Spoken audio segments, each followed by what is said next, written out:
નમસ્કાર મિત્રો, વોટ ગુજરાતી સમાચાર ટીવી યુટ્યુબ ચેનલમાં આપનું હાર્દિક સ્વાગત છે. મિત્રો, દેશ અને દુનિયાભરના તમામ તાજા સમાચાર સૌથી પહેલાં જોવા માટે અત્યારે જ સબસ્ક્રાઇબ કરી લેજો. મિત્રો, અત્યારે હાલના સૌથી મોટા સમાચાર સામે આવી રહ્યા છે. મિત્રો, જી હા, આપણે જણાવી દઈએ કે તેલમાં ખૂબ જ મોટા સમાચાર સામે આવી રહ્યા છે. તો મિત્રો, વાત કરીએ તો આગામી દિવસોમાં ભારે વરસાદની હવામાન નિષ્ણાત અંબાલાલ પટેલ દ્વારા કરવામાં આવી રહી છે આગાહી.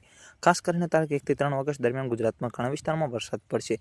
મિત્રો, સંપૂર્ણ માહિતી વિડીયો મળતી રહેશે. વિડીયો ગમે તો વિડીયોને એક લાઈક, ચેનલ સબસ્ક્રાઇબ કરવાનું ભૂલતા નહીં. તો અત્યારે હાલ મળતી માહિતી મુજબ આપણે જણાવી દઈએ કે ગુજરાતના થોડા દિવસોમાં વરસાદનું જોર થોડું ઓછું જોવા મળી રહ્યું છે. મિત્રો, જ્યારે પરંતુ હવામાનના નિષ્ણાત અંબાલાલ પટેલે આગાહી કરી છે કે તે ફરીવાર એક વખત ભારે વરસાદ પડી શકે છે. મિત્રો, ગત માહિતી મુજબ આપણે જણાવી દીધી કે તેમણે કહ્યું હતું કે આગામી દિવસોમાં રાજ્યમાં ફરીથી વરસાદી માહોલ સક્રિય થવાની શક્યતા છે.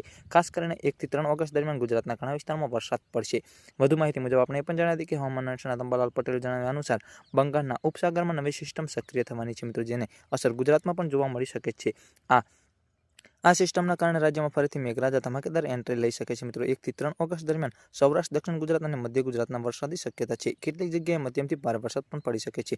વધુ માહિતી મુજબ આપણે જણાવી દઈએ કે તારીખ 6 થી 10 ઓગસ્ટ દરમિયાન રાજ્યના ઘણા ભાગોમાં વરસાદી ઝાપટા ચાલુ રહેશે. મિત્રો, વરસાદની અસર ફરી જોવા મળી શકે છે. 18 થી 22 ઓગસ્ટ સુધી પણ મેઘરાજા પોતાની હાજરી આપી શકે છે.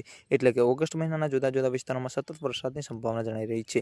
વધુ માહિતી મુજબ આપણે એ પણ જણાવી દઈએ કે ઓગસ્ટના અંતિમ સપ્તાહમાં અંબાલાલ પટેલે વધુમાં આગાહી કરી છે કે ઓગસ્ટના અંતિમ સપ્તાહમાં એક નવી સિસ્ટમ બંગાળના ઉપસાગરમાં બની શકે છે. મિત્રો, તેમની ગુજરાત તરફ આગળ વધતા ફરીથી ભારે વરસાદ લાવી શકે છે. મિત્રો, આ સિસ્ટમ સક્રિય થતા પછી કેટલીક જગ્યાએ ભારેથી અતિભારે વરસાદ થવા પણ જોવા મળી શકે છે. વધુ માહિતી મુજબ આપણે પણ જણાવી દઈએ કે ખેડૂતો માટે પણ સારા સમાચારની આગાહી કરવામાં આવી છે. મિત્રો, અંબાલાલ પટેલની આગાહી મુજબ રાજ્યમાં ફરી વરસાદી માહોલ સર્જાવાનો છે, જે ખેડૂતો માટે આ સારા સમાચાર અને રાહતના સમાચાર છે. મિત્રો, ખાસ કરીને જેઓના વરસાદના કારણે ખેતીમાં અસર પડી રહી છે તેવી આગામી મુજબ આવી શકે છે તેમ હોવાનું ગુજરાતના ખેડૂતો માટે પુરવઠા તંત્ર પણ તૈયાર કરવા માટે એલર્ટ આપવામાં આવ્યું છે. મિત્રો, સંપૂર્ણ માહિતી વિડીયો મળતી રહેશે. વિડીયો ગમે તો વિડીયોને લાઈક, ચેનલને સબસ્ક્રાઇબ કરવાનું ભૂલતા નહીં. ધન્યવાદ.